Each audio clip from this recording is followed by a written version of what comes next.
Chaque année, le service culturel de la commune propose des événements qui sont consacrés à notre fleur emblématique sur l'ensemble de la commune en général et sur l'espace muséal en particulier. Et à chaque fois, c'est vrai, ces événements rencontrent un franc succès et pour cause, parce que la qualité est au rendez-vous. Et pour cette année, vous allez découvrir dans quelques instants un parcours artistique au nom particulièrement évocateur, Violette, une fleur, 5 sens. Donc vous avez vu déjà, on a le titre derrière avec les 5 sens. C'est un titre qui, évidemment, dit beaucoup et qui parle de cette richesse de notre petite fleur si chère à nos cœurs. Et vous le savez, ce n'est pas à vous que je vais vous l'apprendre, hein. Si on vous offre un bouquet de violettes, ça veut dire qu'il y a un amour caché. Voilà. Notre violette, c'est une fleur exceptionnelle, il faut le dire. Elle est exceptionnelle déjà par son parfum unique, qui est reconnaissable entre tous. Elle est exceptionnelle par son goût, qui d'ailleurs traverse la confiserie et la gastronomie, ou encore par sa couleur profonde, si particulière, et vous allez, dans quelques minutes, découvrir les variations de couleurs qu'il y a au niveau de la violette. Elle l'est aussi par ses principes actifs, qui d'ailleurs font l'objet d'une étude scientifique menée par le professeur Fernandez et le professeur Papaikonomou de l'Université de Nice, et des recherches qui aujourd'hui laissent entrevoir de nouveaux débouchés pour la production de violettes et qui montrent en fait que tradition et innovation peuvent avancer main dans la main.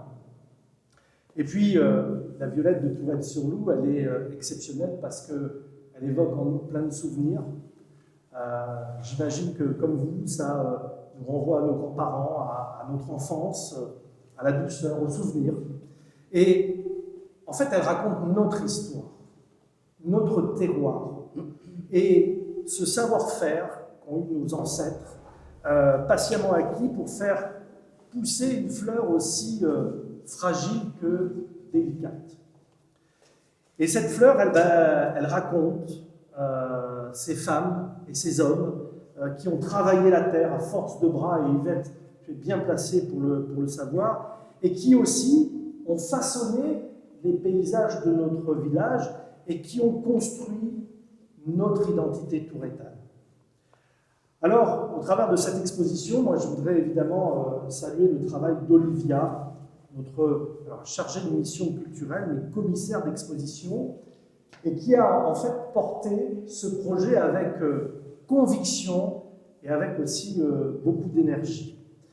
Elle a su fédérer autour d'elle des bonnes volontés, donner une direction, une cohérence et une vision, sa vision de notre violette. Alors l'exposition de ce soir, elle revêt un caractère collectif, parce que la plupart des agents municipaux ont apporté leur pierre à l'édifice, et cela dans un contexte particulièrement exigeant. Parce qu'à 2 semaines de la fête des Violettes, croyez-moi, chacun a fort à faire. Et la préparation de la fête, elle mobilise énormément de temps, d'énergie et d'attention. Si vous saviez le nombre de réunions qu'il peut y avoir, le nombre de réunions de sécurité, puisqu'on arrive à faire cet événement qui, l'année dernière, a accueilli plus de 14 000 personnes dans le contexte plan Vigipirate attentat écarlate. Donc vous imaginez les réunions de préparation, de sécurité, d'organisation, c'est une grosse machine et il y a énormément d'énergie et de temps consacré à ça, parce que c'est un travail considérable où rien ne peut être laissé au hasard et la pression, elle est bien réelle. Et pourtant, les agents, ils ont trouvé le temps, ils ont trouvé l'enthousiasme, l'envie pour participer à leur manière à ce projet. Donc je remercie déjà les agents du service technique qui ont réalisé les installations et les aménagements nécessaires. Et puis je remercie les différents étages de la mairie, depuis l'accueil ici au rez-de-chaussée jusqu'au service urbanisme au 3e étage, qui ont tous contribué à leur façon à la réalisation de cette exposition. Et puis je n'oublie pas évidemment le pôle attractivité du territoire, vos collègues, chère Audrey, puisque vous êtes la chef de ce pôle, avec Olivia, qui vous ont accompagné jusqu'aux derniers instants dans la mise en œuvre de ce projet. Même il y a 10 minutes, on était en train encore de bricoler quelque chose. Je vois Marc Belli en face de moi. Vous connaissez bien ça dans la réalisation. Jusqu'au dernier moment, on y va à fond. Voilà. Donc merci Olivia, merci Audrey d'avoir insufflé ce dynamisme, créé cette respiration collective qui fait du bien et qui a permis aux agents de s'extraire, ne serait-ce que quelques minutes de la pression quotidienne pour participer à un projet fédérateur, porteur de sens et porteur de 5 sens. Voilà. Ça a été facile. Hein. Donc Olivia, vous avez toute notre confiance pour cette vision de la Violette. Vous avez vécu un temps au cœur du village. Vous en connaissez l'âme. Cela fait maintenant de nombreuses années que vous travaillez pour la commune. Et cet engagement constant se reflète dans la qualité et la sincérité que vous nous proposez aujourd'hui. Alors je tiens également à remercier Hélène Turling, mais elle n'est pas là, mais c'est pas grave, parce que vous allez voir certaines photographies qui sont exposées. Hélène, elle photographie la Violette avec une justesse rare. Vous le verrez, un regard à la fois précis et sensible. Et vous vous souvenez comme moi de son exposition des Violettes et des Hommes. C'était un hommage vibrant à nos producteurs qui avaient profondément marqué les esprits. Et je crois qu'on retrouve un certain nombre de photos de cette exposition. Puis merci également à notre producteur de Violettes en général, et puis surtout Jérôme Coche en particulier pour son soutien apporté au projet et plus largement son implication à faire vivre la Violette sur notre territoire. Merci chère Yvette, notre ambassadrice officielle pour ton engagement indéfectible, ton énergie, ta passion, tes connaissances participent activement au rayonnement de notre fleur. Il y a encore quelques jours, tu étais interviewé par une journaliste de RTL2 pour dire tout le bien que tu pensais de la Victoria Odorata. Et puis, on sait en plus que tu seras une fois encore sur tous les fronts, à la tribune pour présenter les chars, exactement, à l'œuvre pour découvrir la tour de l'horloge avec des fleurs des producteurs de la Côte d'Azur, voilà, ou encore à répondre aux questions des journalistes. Éventuellement. Voilà, toujours avec la même énergie et le même enthousiasme. C'est vraiment grâce à des personnalités comme vous que la Violette, elle continue de vivre, non seulement comme une tradition, mais comme une fierté, et une fierté qui est partagée. Et puis je voudrais saluer notre dernier artiste, mais en fait, viens là, rapproche-toi, Lionel. En fait, il ne veut pas se définir comme un artiste, mais franchement, vous allez voir que c'est un sacré artiste. Alors, à l'origine, il est concepteur de motos. C'est-à-dire qu'il conçoit et il réalise les motos. Et il les fait sur mesure. Voilà. Et pourtant, Je ne sais pas si vous avez vu, mais depuis cet après-midi, il y a une violette en métal qui a poussé au niveau du hashtag, au niveau du Jardin des Justes, et qui s'inscrit désormais dans notre paysage. Ben, cette violette, elle est signée Duke. Et Duke, il est arrivé avec sa femme il y a 12 ans au village, c'est vrai, hein, et ben, il est tombé amoureux de Tourette. Quelle surprise, hein.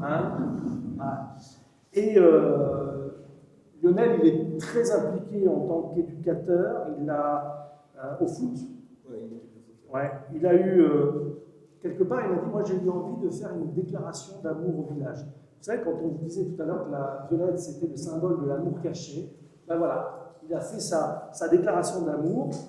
Alors il est passionné pour construire des designs de motos, il adore créer. Puis j'ai eu envie de réaliser cette fleur en métal, elle est entièrement faite à la main. Donc, il m'a expliqué à partir d'une tôle plate, et puis en fait, elle est frappée sur un sac de cuir, c'est ça? C'est ça, ouais.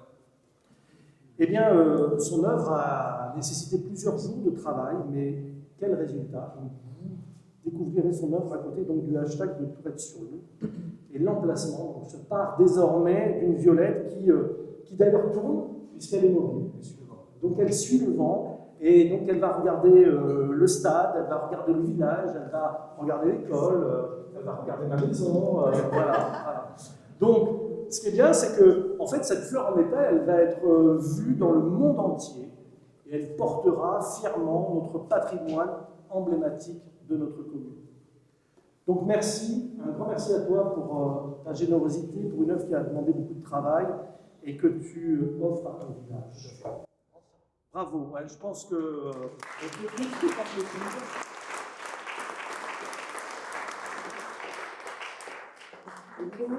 ce qui se passe avec Younes, avec Lionel, avec Hélène, avec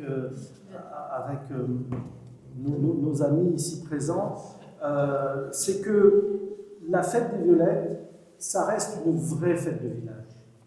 Et c'est vraiment, par définition, elle est vraiment uniquement organisée par des bénévoles et où tous les habitants, quelque part, sont fiers de présenter leur patrimoine. Alors permettez-moi de vous remercier toutes et tous, vraiment sincèrement, et je voudrais aussi vous remercier à vous qui êtes en face de moi, vous remercier pour votre présence. Je vais vous souhaiter un agréable vernissage. Peut-être je vais quand même donner la parole à notre commissaire d'exposition pour que tu nous présentes un peu l'exposition. Voilà. Merci beaucoup.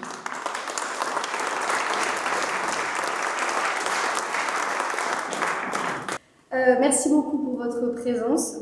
Cette exposition est née d'une question très simple: comment regarder la violette autrement? Des expositions sur la violette, nous en avons organisé un certain nombre avec des artistes formidables. Je pense notamment à Hélène Torling, Marc Belly, Geneviève Roy, des artistes qui sont allés à la rencontre des producteurs et ont su révéler la beauté, mais aussi l'exigence de ce métier. Cette année, il ne s'agissait pas seulement de vous montrer la violette, mais de vous inviter à en faire l'expérience. Dans les différentes salles, on retrouve des sons, des odeurs, des éléments tactiles ou à déguster qui accompagnent la découverte et contribuent à l'immersion. Ce parcours a été imaginé comme une invitation à ralentir, à redécouvrir une fleur que l'on pense connaître et à rendre hommage à celles et ceux qui la cultivent, la transforment et la célèbrent. Nous souhaitions également, à travers cette exposition, créer un dialogue entre passé et présent, entre tradition et modernité, entre patrimoine et regard contemporain. Avant de conclure, je souhaiterais adresser mes sincères remerciements. Monsieur le maire a déjà cité de nombreuses personnes, donc je vais essayer d'être brève, mais vous le savez, monter une exposition, c'est une aventure, un travail d'équipe. Donc un grand merci à l'artiste et graphiste Tia Art pour la réalisation des affiches et des cartons d'invitation, à l'imprimerie Dièse 17 qui nous accompagne depuis quelques années avec tant de professionnalisme. Merci à l'équipe de choc du château, Carole, Auria, Isabelle, Emmanuel et Clément. Un grand merci à mes super collègues du pôle attractivité du territoire pour leur aide précieuse, Antoine, Katia et Florence. Et enfin, un merci spécial à Audrey Galina, notre directrice du pôle attractivité du territoire, pour sa confiance totale, son aide. Et merci aux membres du conseil municipal et au directeur général des services qui, depuis toutes ces années, m'ont accordé leur confiance et m'ont particulièrement pour cette exposition que j'ai pris énormément de plaisir à imaginer et à monter. J'espère que ce soir, vous ne traverserez pas simplement une exposition, mais que vous vivrez une expérience. Et peut-être qu'en sortant d'ici, vous ne regarderez plus la Violette tout à fait comme avant, et que commencera pour vous une belle histoire avec elle, comme celle que je vis depuis plus de 15 ans avec la Violette et ce village. Bravo.